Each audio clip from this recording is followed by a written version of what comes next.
வணக்கம் ஃப்ரெண்ட்ஸ், நம்ம இந்த வீடியோவில் பார்க்க போகிறது என்னன்னு பார்த்தீங்க அப்படின்னா எட்டு தொகை பாடல்கள் அப்படிங்கிறது பார்த்தோம். So TNPSC group 2 group 2A எக்ஸாமுக்கு யூனிட் 8ல் தமிழ் இலக்கிய வரலாறு அப்படின்னு இருக்கும். ஸோ தமிழில் என்னென்ன இலக்கியங்கள் வந்துச்சு அப்படிங்கிறதுல பார்க்கும்போது ஃபஸ்ட்டு நம்ம எட்டு தொகை பார்த்துட்டு வரோம். ஸோ அந்த எட்டு தொகையிலையுமே அகப்பொருள் சார்ந்த நூல்கள் என்ன அப்படிங்கிறதுல 5 இருக்கு. 5ல் நற்றினையும் குறுந்தொகையும் ஃபஸ்ட்டு வீடியோ, இதுக்கு முன்னாடி இருக்க வீடியோவில் பார்த்துட்டோம். மிச்சம் இருக்கக்கூடிய 3 ஐங்குறுநூறு, கலித்தொகை, அதுக்கப்புறம் அகநானூறு, இது மூணுமே நம்ம இந்த வீடியோவில் பார்த்துடலாம். ஃபர்ஸ்ட் பார்த்தீங்கன்னா ஐங்குறுநூறுக்கு எப்படி பிரிச்சு எழுதுறாங்க அப்படின்னா 5 கூட்டல் குறுமை கூட்டல் 100 அப்படின்னு. அதாவது இதுல என்ன இருக்கும் அப்படின்னா ஐந்திணைகள் அப்படிங்கிறதா இங்க 5ன்னு சொல்றாங்க.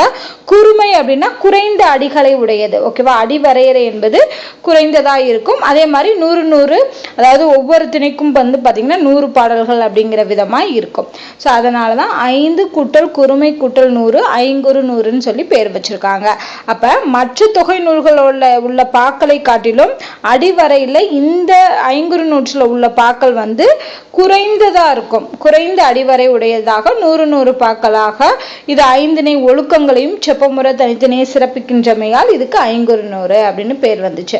அப்ப திணை ஒன்றுக்கு 100 பாடல்கள் அப்படின்னா 5 திணைகளுக்கு 500 பாடல்கள். ஸோ டோட்டல் எவ்வளவு பாடல் இருக்குன்னா 500 பாடல்கள் இருக்கு. இதுல கடவுள் வாழ்த்து பாடியவர் பாரதம் பாடிய பெருந்தேவனார் அவர்கள் தான். இந்த ஐங்குறுநூறு கடவுள் வாழ்த்து யாரை பற்றியனா சிவபெருமானை பற்றியது. அடுத்து இதை தொகுத்தவர் யாரு அப்படின்னு பாத்தீங்கன்னா ரொம்ப முக்கியம். புலித்துறை முற்றிய கூடலூர் கிழார் அவர்கள் தான் தொகுத்திருக்காங்க. தொகுப்பித்தவர் யானை கட்சை மாந்தரஞ்சேரல் எறும்புரை, இவர் தான் தொகுப்பித்திருக்காரு.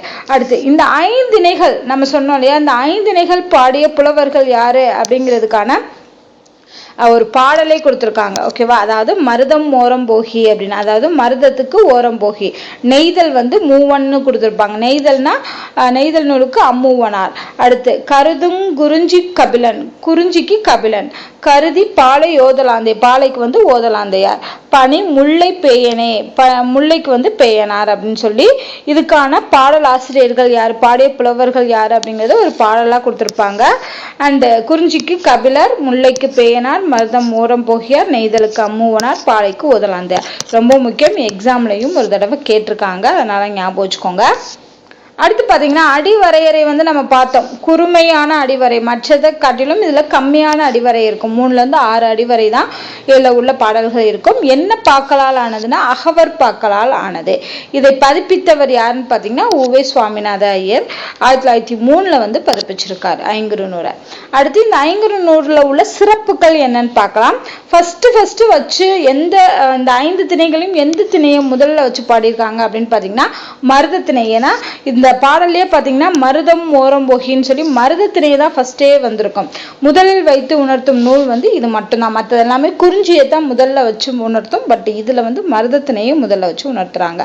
அடுத்து குறைந்த அடிகளில் முதலம் கரு உரி என்னும் அகப்பொருள் 3ஐயும் குறையாது உரைக்கும். அதாவது கருப்பொருள், உரிப்பொருள், முதலம், இது எல்லாத்துலயுமே கொஞ்சம் அடியில இருந்தாலுமே இது எல்லா பொருட்களையுமே நல்லா இந்த பாடல்கள்ல உரைக்கிறாங்க அப்படின்னு சொல்றாங்க. அடுத்து உள்ளுரை நயம் அப்படிங்கிறது திறம்பட அமைந்துள்ளது. சோ கேட்கலாம், ஐங்குறுநூற்றில் அமைந்துள்ள நயம் என்ன அப்படின்னா உள்ளுரை நயம்.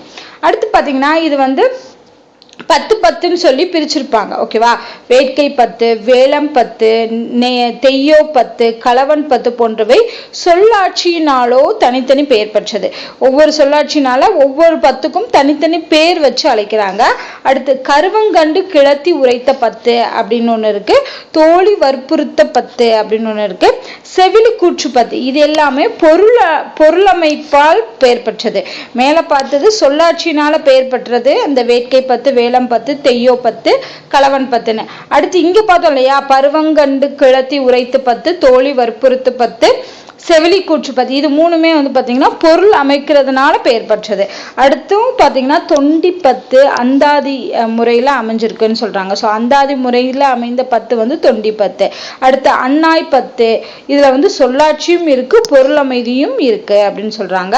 அடுத்து குரக்கு 10, கேளர் 10, கிள்ளை 10, மயில் 10 என பாக்களுக்கு பெயர் வைத்து விலங்குகளையும் பறவைகளையும் கருப்பொருட்களாக அமைச்சு அகப்பொருள் கருத்துக்களை எடுத்துருக்குறாங்க. ஸோ இது எல்லாமே வந்து என்னது, ஒவ்வொரு விலங்குகளை குறிக்கக்கூடிய பெயர்களா இருக்கு. ஸோ இந்த மாதிரி பறவைகளோட பெயர்களையுமே வச்சு கருப்பொருட்களை உணர்த்த முடியும் அப்படின்னு காமிச்சிருக்காங்க.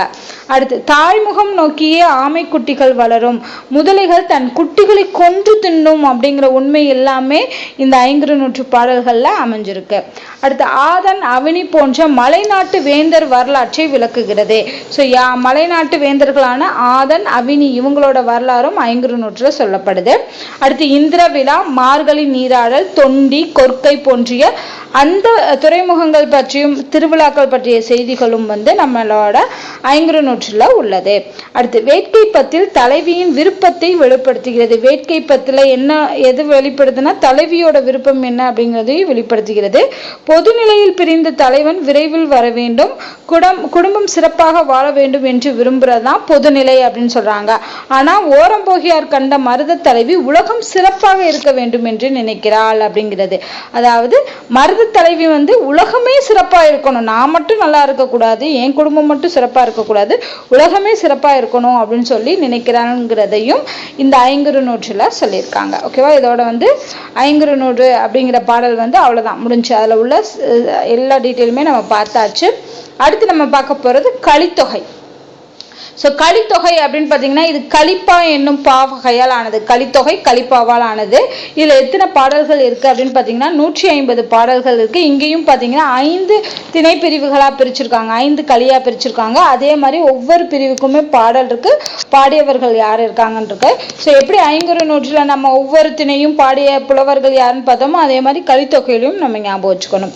குறிஞ்சி களியில் பார்த்தீங்கன்னா மொத்தம் 29 பாடல்கள், அதை எழுதினவர் கபிலர். ஸோ குறிஞ்சி என்னது 500 குறிஞ்சி திணையா இருக்கட்டும், கலித்தொகையோட குறிஞ்சி களியா இருக்கட்டும், பாடியவர் வந்து கபிலர் தான். கபிலரை வந்து சான்ஸ் மாறவே இல்லை, அவர் தான் பாடியிருக்காரு. முல்லைக்கலியில வந்து 17 பாடல் சோழன் நல்லுருத்திரன் வந்து பாடியிருக்காரு. மருதக்கலியில 35 பாடல்கள் இருக்கு, மருதநில நாகனார் அவர்கள் பாடியிருக்காரு. நெய்தற்கலியில 33 பாடல் இருக்கு, நல்லந்துவனார் பாடியிருக்காரு. பாலைக்கலியில 35 பாடல், பாலை பாடிய பெருங்கடுகோ.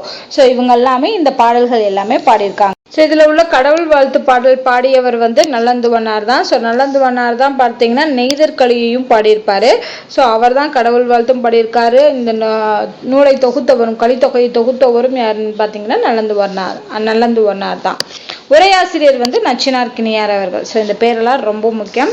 அடுத்து இதில் உள்ள ஒவ்வொரு களியும் வந்து ஒவ்வொரு விதமான செய்திகளை கூறுது அப்படின்னு சொல்றாங்க. ஃபர்ஸ்ட் பார்த்தீங்கன்னா பாலைக்களி. பாலைக்களி வந்து தலைவன் பிரிவை தடுப்பது தான் வந்து பாலைக்களியில உள்ள செய்தி. குறிஞ்சிக்களி வந்து தலைவியை திருமணம் புரியும்போது தலைவனை வற்புறுத்துவது. மருதக்களி என்பது பரத்தை வையின் பிரிந்த தலைவன் பால் ஊடி நின்ற தலைவியின் பிணக்குகளை தீர்த்து வைப்பது வந்து மருதக்களி. அடுத்து முல்லைக்களியில வந்து ஏறு தழுவலை பற்றிய செய்தி இருக்கு. நெய்தற்கலியில வந்து பிரிவாற்றாமல் தலைவி மாலை பொழுதோடு புலத்தல் மடலேறுதல் முதலிய துறைகளை பற்றி நெய்தற்களி கூறுகிறது. ஸோ இந்த கலித்தொகையில் உள்ள ஒவ்வொரு களியும் வந்து என்ன வகையை வந்து சொல்லுது அப்படிங்கிறத இங்க கொடுத்துருக்காங்க. அடுத்து இந்த கலித்தொகையோட சிறப்புகள் என்ன அப்படின்னு பார்த்தீங்கன்னா கற்றறிந்தார் ஏத்தும் களி, கல்விலார் கண்ட களி, இதில் வரக்கூடிய எல்லாமே வந்து கலித்தொகையை பற்றிய நூல்களை பற்றி தான் சொல்லுது. அடுத்து ஒவ்வொரு பாட்டுமே ஒரு சிறு நாடகம் அப்படின்னு சொல்லலாம், அந்த அளவுக்கு கலித்தொகையில் உள்ள பாடல்கள் எல்லாமே ஒரு சின்ன சின்ன நாடகமாக தொகுக்கப்பட்டிருக்கு. அடுத்து கலித்தொகை வந்து மதுரை நகரை சார்ந்தே எழுந்திருத்தல் வேண்டும் அப்படின்னு சொல்றாங்க. ஏன்னா இதில் வந்து பாண்டிய மன்னர்கள் பற்றியும் கூடல் நகரம்னு சொல்றாங்க, வைகையாறு பற்றிய செய்திகள்லாம் இருக்கிறதுனால மதுரை சார்ந்து இதை எழுந்திருக்கணும் அப்படின்னு சொல்றாங்க. அடுத்து அரக்கு மாளிகையில் தீ எழுந்த செய்தியை கூறுது. அதிலிருந்து ஐவரை வீமன் காத்தளித்த வீரத்தையும், துச்சாதனன் திரௌபதியோட கூந்தலை பிடித்து இழுத்தது, வீமன் துச்சாதனன் நெஞ்சி பிளந்தது, வஞ்சினம் முடித்தது, துரியோதனன் தொடையை வீமன் முறித்தது.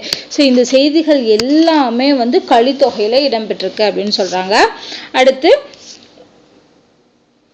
ஸோ இதோட வந்து பார்த்தீங்கன்னா கலித்தொகை வந்து கம்ப்ளீட் ஆயிடுச்சு. அடுத்து ஃபைனலாக நம்ம அகநானூறு பார்க்க போகிறோம். ஸோ இந்த அகநானூறு பார்த்துட்டோம்னா 8 தொகை நூல்களில் உள்ள அகப்பொருள் சார்ந்த நூல்கள் அப்படிங்கிறது கம்ப்ளீட் ஆயிரும். ஃபர்ஸ்ட் பார்த்தீங்கன்னா அகநானூறுல அகம் என்ற பெயர் அமைந்த பழைய இலக்கியம், அகம் கூட்டல் 400 அப்படிங்கிறதா வந்து அகநானூறு. ஓகேவா? ஸோ அகம் என்ற பெயர் அமைந்த பழைய இலக்கிய நூல் வந்து இந்த நூல் தான். இதுக்கு இன்னொரு பேரும் உண்டு, நெடுந்தொகை. 8 தொகை நூல்களில் நீட்சி உடையதால், அதாவது நிறைய அடிகள் உடையதால பெருசா இருக்கிறதுனால இதுக்கு நெடுந்தொகை அப்படிங்கிற பேர் இருக்கு. இதோட கடவுள் வாழ்த்து பாடியவர் வந்து பாரதம் பாடிய பெருந்தேவனார் சிவபெருமான் பற்றிய பாடலை பாடியிருக்காரு. தொகுத்தவர் வந்து மதுரை உப்பூரி குடிக்கிழார் மகனார் உருத்திர சன்மனார். தொகுப்பித்தவர் வந்து பாண்டியன் உக்கிர பெருவழுதி. ஸோ இதெல்லாமே ரொம்ப முக்கியம். அடுத்து இதுல உள்ள பாடிய புலவர்கள், அகநானூற்று பாடல்களை பாடிய புலவர்கள் மொத்தம் எத்தனை பேர் கேட்டாங்கன்னா 145. இதுல வில்லவதரையன் பாடிய பாயிரம் ஒன்றும் இருக்கு அப்படின்னு சொல்றாங்க. இதுல பாடின ஒரு புலவர் வந்து வில்லவதரையன், இவர் பாடிய ஒரு பாயிரமும் இந்த நூல்ல இருக்கு. அடுத்து புலவர் பலரால் பாடப்பட்ட 400 பாடல்களை கொண்டது, அதனாலதான் அகநானூறுன்னு பேர் வச்சிருக்காங்க. அடுத்து இதுல 3 வகையா இந்த பாடல்களை பிரிக்கிறாங்க. களிச்சியானை நிறை, மணிமிடை பவளம், நித்தில கோயில். ரொம்ப ரொம்ப முக்கியம், எக்ஸாம்ல கேட்டிருக்காங்க. ஸோ களிச்சியானை நிறையில பார்த்தீங்கன்னா 120 பாடல்கள் இருக்கு. மணிமடை பவளத்துல 180 பாடல்கள், நித்தில கோவையில 100 பாடல்கள். ஸோ இது எல்லாத்தையும் கூட்டினோம்னா மொத்தம் 400 பாடல்கள் அப்படிங்கிறது வரும். அடுத்து திணை வந்து ஒவ்வொரு திணைக்குமே ஒரு பாடல் வரிசை வந்து அமையும். அந்த வரிசையில தான், அதாவது ஒரு கோர்வான பாடல் வரிசையில தான் அந்த பாடல்கள் தொகுக்கப்பட்டிருக்குன்னு சொல்றாங்க. இதுவும் எக்ஸாம்ல கேட்டிருக்காங்க, அதனால ரொம்ப முக்கியம். பாலைத்திணையின் வந்து ஒற்றை எண்களா 1, 3, 5, 7ன்னு சொல்லி வரக்கூடிய நம்பர்ஸ் எல்லாமே பாலைத்திணை. மொத்தம் 200 பாடல்கள். பாலைத்திணை பாடல்கள் தான் அதிகம் அப்படின்னு சொல்லலாம் அகநானூற்றுல. குறிஞ்சி பார்த்தீங்கன்னா 2, 8, 12, 18, 13 22, 28 அந்த மாதிரி 2, 8 வரிசைகள் எல்லாமே மொத்தம் 80 பாடல்கள். முல்லையில வந்து 4 வரிசை எல்லாமே 4, 14, 24, 34, 40 பாடல்கள் இருக்கு. மருதத்துல 6 வரிசை 6, 14, 26, 36 சொல்லி 40 பாடல்கள். நெய்தல்ல 10 வரிசை 10, 20, 30, 40ன்னு சொல்லி மொத்தம் 40 பாடல்கள். ஸோ டோட்டலா பார்த்தீங்கன்னா 400 பாடல்கள். ஒவ்வொரு திணைக்கும் என்னென்ன வரிசையில அமைஞ்சிருக்கு அப்படிங்கிறதையும் ஞாபகம் வச்சுக்கோங்க. அடுத்து அடிவரையறை. ஸோ இதுல பார்த்தோம் ஏற்கனவே நெடுந்தொகைன்னு பார்த்தோம். அப்ப அடிவரையறைங்கிறது அதிகமா இருக்கும் இதுல அகநானூறுல. 13ல இருந்து 31. ஸோ 13 திருப்பி போட்டா 31 அந்த மாதிரி ஞாபகம் வச்சுக்கோங்க அகநானூற்றோட அடிவரையறை. அடுத்து சிறப்புகள் அப்படின்னு பார்த்தீங்கன்னா சொல்ல வந்த கருத்தை உள்ளுரை வழியாக உரைப்பதுதான் இதோட சிறப்பு அப்படின்னு சொல்றாங்க. அடுத்து அகப்பொருளின் நயத்தை உணர்வோடு பண்டைய தமிழக வரலாற்று செய்திகளும், அகப்பொருள் மட்டும் சொல்லாம அந்த காலத்துல இருந்து தமிழக வரலாற்று செய்திகளையும் குறிப்பது சிறப்பு. அடுத்து பண்டைய கால தமிழர்களோட திருமண முறை, அது வந்து 86, 136 இந்த பாடல்கள் எல்லாத்துலயுமே இடம்பெற்றிருக்குன்னு சொல்றாங்க. இதை வந்து குறிப்பிட்டவர் யாருன்னு பாத்தீங்கன்னா PT சீனிவாசனார். இவர் வந்து ஹிஸ்டரி ஆஃப் தி தமிழ்ஸ் அப்படிங்கிற தன்னுடைய நூல்ல வந்து இதை குறிப்பிட்டிருக்காரு. இந்த மாதிரி அகநானூற்று பாடல்கள்ல 86, 136 பாடல்கள்ல வந்து திருமண முறை பற்றி, தமிழர்களோட திருமண முறை பற்றி குறிப்பிடப்படுது அப்படின்னு சொல்லியிருக்காரு. அடுத்து கங்கர், பாணர், திரையர் பற்றியும் மகத நாட்டு நந்தர்கள் தம் செல்வத்தை கங்கை ஆற்றின் அடியில புதைச்சு வைத்த செய்தியும் வந்து அகநானூற்றுல இடம்பெற்றிருக்கு. அது மட்டும் இல்லாம மௌரியர் படையெடுப்பு, குடவோலை முறை தேர்தல் இது பற்றிய செய்திகளும் வந்து அகநானூற்றுல வந்திருக்கு. ஊட்டி எண்ணெய் என்ற சொற்றொடரை வழங்கிய புலவரை வந்து ஊட்டியார் என்றும், இந்த சொல்ல கொடுத்ததுனால அது ஊட்டியார் அப்படின்னு சொல்லி அவரையும். பிரிவு நோயை சிறப்பித்து பாடிய புலவர் நோய்பாடியார். பிரிவு நோயை சிறப்பித்து பாடியவருக்கு பேர் வந்து நோய்பாடியார் அப்படின்னும் அழைத்திருக்காங்க இந்த அகநானூற்றுல. அடுத்து மிளகு வாங்குவதற்காக யவனர்கள் வந்து வணிகம் மேற்கொண்ட செய்தி வந்திருக்காங்க அப்படிங்கிற செய்தியும் வந்து அகநானூற்றுல குறிப்பிடப்படுகிறது. ஸோ இது எல்லாமே அகநானூற்றுல உள்ள சிறப்புகள் அப்படின்னு சொல்றோம். ஸோ இதோட பார்த்தீங்க அப்படின்னா அகப்பொருள் சார்ந்த 5 நூல்களும் நம்ம 8 தொகையில பார்த்துட்டோம். மிச்சம் இருக்க 3 நூல்கள்ல புறப்பொருள் சார்ந்த 2 நூலும் அகம் மற்றும் புறப்பொருள் சார்ந்த 1 நூல் பார்த்துட்டோம் அப்படின்னா 8 தொகை நூல்கள் வந்து கம்ப்ளீட் ஆயிடும். ஸோ தொடர்ந்து பாருங்க. இதுக்கான பிளேலிஸ்ட் வந்து நம்ம சேனல்ல இருக்கு. இதுக்கு முன்னாடி வீடியோஸ் பார்க்கலன்னா செக் பண்ணி பாருங்க. ஸோ இந்த வீடியோ உங்களுக்கு பிடிச்சிருந்தா லைக் பண்ணுங்க, ஷேர் பண்ணுங்க, மறக்காம நம்ம சேனலை சப்ஸ்கிரைப் பண்ணுங்க. நன்றி.